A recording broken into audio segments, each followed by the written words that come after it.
ایک عورت 3 وقت میں اللہ کے بے حد قریب ہوتی ہے۔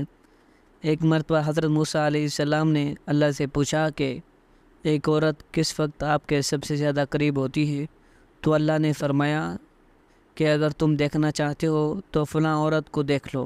حضرت موسیٰ علیہ السلام نے دیکھا تو بسم اللہ الرحمن الرحیم، ایک مسلمان عورت 3 اوقات میں اللہ کے بے حد قریب ہوتی ہے۔ ناظرین، اس ویڈیو میں بتائیں گے کہ وہ کون سی 3 اوقات ہیں جب ایک مسلمان عورت اللہ کے بے حد قریب ہوتی ہے۔ لیکن آئیے سب سے پہلے یہ جان لیتے ہیں کسی نیک بخت عورت پر تہمت لگانا کیسا ہے، یعنی کسی عورت کے بارے میں کسی نیک بخت عورت پر تہمت لگانا کیسا ہے، یعنی کسی عورت کے بارے میں ایسی جھوٹی بات کہنا جو اس عورت میں نہ پائی جاتی ہو، پھر اس کی سزا کیا ہے۔ ایک مرتبہ ایک شخص حضرت علی رضی اللہ تعالیٰ عنہ سے پوچھنے لگا، یا علی، بتائیے کہ وہ کون سا مرد ہے جس کی تمام عمر کی عبادت اس کے منہ پر ماری جائے گی اور وہ بغیر حساب و کتاب کے دوزخ میں جائے گا۔ بس جیسے ہی یہ پوچھا گیا تو حضرت علی نے فرمایا، اے بندے خدا، یاد رکھنا کہ میں نے اللہ کے رسول صلی اللہ علیہ وسلم سے سنا ہے، جو مرد کسی عورت پر تہمت لگاتا ہے تو اللہ اس مرد کی ساری نیکیاں اس کے منہ پر مارتا ہے، اور اللہ کے فرشتے اس پر مسلسل لعنت بھیجا کرتے ہیں، اور یوں وہ دنیا میں رسوا ہو جاتا ہے اور آخرت میں کسی بھی نیکی کا صلہ نہیں پاتا۔ وہ شخص پوچھنے لگا، یا علی، کسی عورت پر تہمت لگانا اتنا بڑا گناہ کیسے ہے؟ تو حضرت علی نے ارشاد فرمایا کہ اے شخص، کسی پر تہمت لگانا یعنی کسی کی عزت کو قتل کرنا ہے۔ یاد رکھنا، اللہ کے نزدیک جیسے کسی انسان کو قتل کرنا ایک بدترین گناہ ہے، ویسے ہی کسی پر تہمت لگانا اس کی عزت اور شخصیت کو قتل کر دینے کے برابر ہے۔ اے شخص، کبھی بھی کسی پر تہمت نہ لگانا، خاص طور پر کسی عورت کے بارے میں کبھی کوئی جھوٹی بات نہ کہنا۔ یہاں پر ایک چھوٹا سا واقعہ ملاحظہ فرمائیں۔ غسل کے دوران مدینہ کی ایک عورت نے مردہ عورت کی ران پر ہاتھ رکھتے ہوئے یہ الفاظ کہے، اس عورت کے فلاں مرد کے ساتھ ناجائز تعلقات تھے، بس یہ کہنا تھا کہ اللہ تعالی نے اپنی ڈھیل دی ہوئی رسی کھینچ دی۔ اس عورت کا انتقال مدینہ کی ایک بستی میں ہوا تھا، اور غسل کے دوران جو ہی غسل دینے والی عورت نے مندرجہ بالا الفاظ کہے تو اس کا میت ران کے چیک کیا گیا۔ چپکنے کی قوت اس قدر تھی کہ وہ عورت اپنا ہاتھ کھینچی تو میت گھسیٹتی تھی، مگر ہاتھ نہ چھوڑتا تھا۔ جنازے کا وقت قریب آیا تھا تو اس کا ہاتھ میت کے ساتھ چپکا چکا تھا اور بے حد کوشش کے باوجود جدا نہیں ہو رہا تھا۔ تمام عورتوں نے اس کے ہاتھ کو پکڑ کر کھینچا، مڑوڑا، غرض جو ممکن تھا کیا، مگر سب بے سود رہا۔ دن گزرا، رات ہوئی، دوسرا دن گزرا، پھر رات ہوئی، سب ویسا ہی تھا۔ میت سے بدبو آنے لگی اور اس کے پاس ٹھہرنا بیٹھنا مشکل ہو گیا۔ مولوی صاحبان، قاری صاحبان اور تمام اسلامی طبقے سے مشاورت کے بعد طے ہوا کہ غسال عورت کا ہاتھ کاٹ کر جدا کیا جائے اور میت کو اس کے ساتھ دفنا دیا جائے، مگر اس فیصلے کو غسال عورت اور اس کے خاندان نے یہ کہہ کر رد کر دیا کہ ہم اپنے خاندان کی عورت کو معذور نہیں کر سکتے، لہذا ہمیں یہ فیصلہ قبول نہیں۔ دوسری صورت یہ بتائی گئی کہ میت کے جسم کا وہ حصہ کاٹ دیا جائے اور عورت کو آزاد کر کے میت دفنا دی جائے، مگر بے سود اس بار میت کے خاندان نے اعتراض اٹھایا، ہم اپنی میت کی یہ توہین کرنے سے بہرحال قاصر ہیں۔ اس دور میں امام مالک قاضی تھے، بات امام مالک تک پہنچ گئی، اس کیس کا فیصلہ کیا جائے۔ امام مالک اس گھر میں پہنچے اور صورتحال بھانپ کر غسال عورت سے سوال کیا، اے عورت، کیا تم نے غسل کے دوران اس میت کے بارے میں کوئی بات کہی؟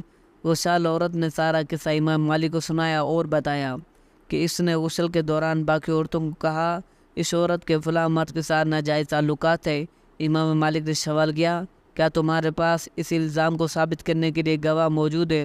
عورت نے جواب دیا کہ اس کے پاس گواہ موجود نہیں۔ امام مالک نے پھر پوچھا، کیا اس عورت نے اپنی زندگی میں تم سے اس بات کا تذکرہ کیا؟ جواب آیا نہیں۔ امام مالک نے فوری حکم صادر کیا، اس غسال عورت نے چونکہ میت پر تہمت لگائی ہے، لہذا اس کو حد مقرر کردہ کے مطابق 80 کوڑے لگائے جائیں۔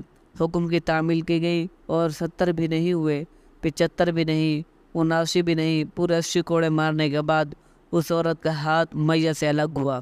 آج ہم تہمت لگاتے وقت ذرا بھی نہیں سوچتے۔ استغفر اللہ۔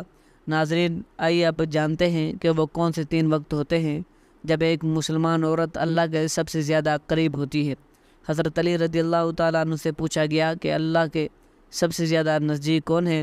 بس جیسے ہی پوچھا گیا تو حضرت علی نے فرمایا، اے بندہ خدا، اللہ کے سب سے زیادہ قریب وہ عورت ہے جو اللہ کے لیے نامحرم سے پردہ کرتی ہے۔ اے بندہ، یاد رکھنا، اللہ سبحانہ و تعالیٰ نے عورت کو رحمت کا مجسمہ بنایا ہے تاکہ وہ ہر گھر کو اللہ کی رحمت سے بھر دے۔ میں نے اللہ کے رسول صلی اللہ علیہ وسلم سے سنا ہے، اللہ نے ہر عورت کے لیے ایک فرشتہ مقرر کیا تاکہ وہ عورت کے دل کی آواز کو سنے اور فوراً اس کی دعا کو اللہ کے دربار میں پہنچا دے۔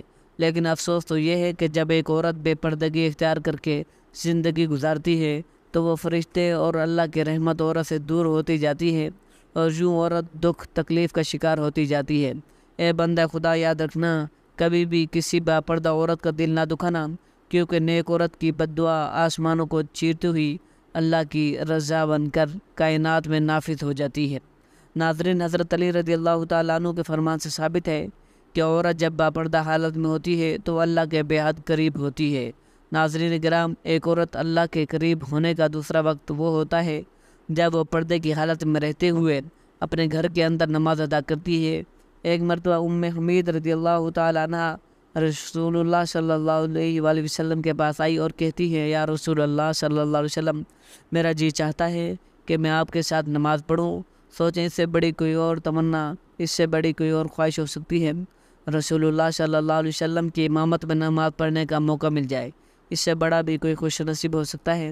رسول اللہ صلی اللہ علیہ وسلم نے فرمایا، میں جانتا ہوں تم میرے ساتھ نماز پڑھنے کو پسند کرتی ہو، لیکن رسول اللہ صلی اللہ علیہ وآلہ وسلم نے فرمایا، جو تم اپنے دار میں یعنی اپنے گھر میں نماز پڑھو گی تو وہ کسی مسجد میں جا کر پڑھی جانے والی نماز سے بہتر ہے۔ رسول اللہ صلی اللہ علیہ وآلہ وسلم نے فرمایا، چھپ کے جو عورت نماز پڑھے گی وہ سب سے بہتر ہوگی۔ ام حمید رضی اللہ تعالیٰ عنہ نے جب یہ بات سنی تو واپس چلی گئی۔ انہوں نے اپنے گھر کے کونے میں نماز کی جگہ مختص کی جہاں اندھیرا تھا، جہاں کسی کی نظر بھی نہیں پہنچتی تھی۔ رسول اللہ صلی اللہ علیہ وسلم کی صحابیہ پھر وہاں نماز ہی پڑھا کرتی تھی، یہاں تک کہ وہ اپنے رب کے پاس چلی گئی۔ ناظرین، ثابت ہوا کہ جب ایک عورت اپنے گھر کے کمرے کے اندر اللہ کے حضور سجدہ ریز ہوتی ہے تو اس وقت وہ سب سے زیادہ اللہ کے قریب ہوتی ہے، پھر وہ جو دعا مانگے عطا فرماتا ہے۔ ناظرین، ایک مرتبہ حضرت موسیٰ علیہ السلام نے اللہ سبحانہ و تعالیٰ سے پوچھا، اے میرے خالق و مالک، مجھے یہ بتا کہ اس وقت یعنی اس موجودہ دور میں تجھے سب سے زیادہ عزیز کون ہے؟ اللہ تبارک و تعالیٰ نے جواب دیا کہ اے موسیٰ، اگر دیکھنا چاہتا ہو تو مجھے عزیز کون ہے تو جاؤ کنعان کے گاؤں میں، وہاں ایک عورت رہتی ہے، اس کا نام دیال ہے، وہ اس وقت مجھ سے بہت زیادہ عزیز ہے۔ حضرت موسیٰ علیہ السلام کے دل میں یہ بات پیدا ہوئی کہ میں بھی اللہ کے عزیز بندی کی زیارت کروں، دیکھوں آخر وہ کون ہے اور ایسے کون سے عمل کرتی ہے جس کی وجہ سے اللہ کو عزیز ہے۔ حضرت موسیٰ علیہ السلام چلتے رہے، بڑھتے رہے، اس گاؤں پہنچے تو کیا دیکھتے ہیں، ایک اور ٹوٹا ہوا گھر ہے اور اس ٹوٹے ہوئے گھر میں ایک عورت رہتی ہے جس کے نہ ہاتھ ہے نہ پاؤں اور نہ ہی آنکھیں اور نہ ہی کان، صرف ایک زبان ہے جو اللہ سبحانہ و تعالیٰ کا شکر ادا کر رہی ہے۔ حضرت موسیٰ علیہ السلام نے دیکھا اور دل ہی دل میں کہا، اے میرے پاک پروردگار، تو نے اس عورت کو کسی نعمت سے نہیں نوازا، پھر بھی یہ تیرا شکر ادا کر رہی ہے۔ بس موسیٰ علیہ السلام کا یہ سوچ رہا تھا کہ وہ عورت کہنے لگی، اے موسیٰ، تو اللہ کا نبی ہوگا، اللہ کے لیے یہ نہ کہو اللہ نے مجھے کچھ نہیں دیا، اللہ نے مجھے جو کچھ دیا ہے میں تو اسی کا شکر ادا نہیں کر سکتی۔ تو حضرت موسیٰ علیہ السلام نے پوچھا کہ وہ کیسے؟ تو عورت کہنے لگی، اے موسیٰ، اگر اللہ مجھے قدم دیتا تو ان قدموں سے چل کر باہر جاتی تو یقیناً گناہ کرتی، لیکن اللہ مجھے عزیز رکھتا ہے اس لیے سے تمام گناہوں سے بچا لیا۔ اگر مجھے ہاتھ دیتا تو شاید میں اللہ کے مخلوق پر ظلم کرتی، تو اللہ نے مجھے ان گناہوں سے بھی بچا لیا۔ اگر آنکھیں دیتا تو شاید میں نامحرم کو دیکھتی، تو اللہ نے مجھے ان گناہوں سے بھی بچا لیا۔ اگر اللہ نے مجھے ان کا کان دیتا تو شاید میں گانا بجانا سنتی، غیبت سنتی، اس لیے اللہ سبحانہ و تعالی نے مجھے ان گناہوں سے بھی بچا لیا۔ صرف مجھے ایک زبان دی ہے تاکہ میں اس زبان سے اس کا شکر ادا کر سکوں، اور اللہ سبحانہ و تعالی میری روح کی آنکھوں کو اتنا منور کر دیا کہ میں نے کبھی تمہیں دیکھا ہی نہیں، پھر بھی میں تجھے پہچانتی ہوں، تو بتاؤ میں اس کریم اور رحیم کا شکر کیوں نہ ادا کروں؟ تو ناظرین، یہ سب سن کر حضرت موسیٰ علیہ السلام رونے لگے اور کہنے لگے تمہارا ایمان تمہیں اللہ کے قریب کرتا ہے۔ تو ثابت ہوا کہ اگر اللہ تعالیٰ کسی عورت پر کوئی آزمائش ڈالتا ہے تو اسے چاہیے کہ اس آزمائش پر راضی ہو جائے اور ہمیں اللہ کا شکر بجا لائے، کیونکہ ایسی عورت جو آزمائشوں کے باوجود اللہ کی شکر گزاری ہوگی، پھر یہی وہ وقت ہے جب وہ اللہ کے بہت قریب ہوتی ہے۔ ناظرین، اللہ تعالیٰ کا شکر ادا کرنا، اللہ کے رضا میں راضی رہنا، یہ بہت بڑی بات ہے۔ اللہ پاک ہمیں بہتر عمل کرنے کی توفیق عطا فرمائے۔ اللہ پاک میری اور آپ کی بخشش فرمائے، آمین یا رب العالمین۔ ناظرین، کمنٹ باکس میں اللہ تعالیٰ کے 99 ناموں میں سے ایک نام ضرور ٹائپ کر دیں۔ شکریہ، جزاکم اللہ خیر۔ السلام علیکم ورحمۃ اللہ وبرکاتہ۔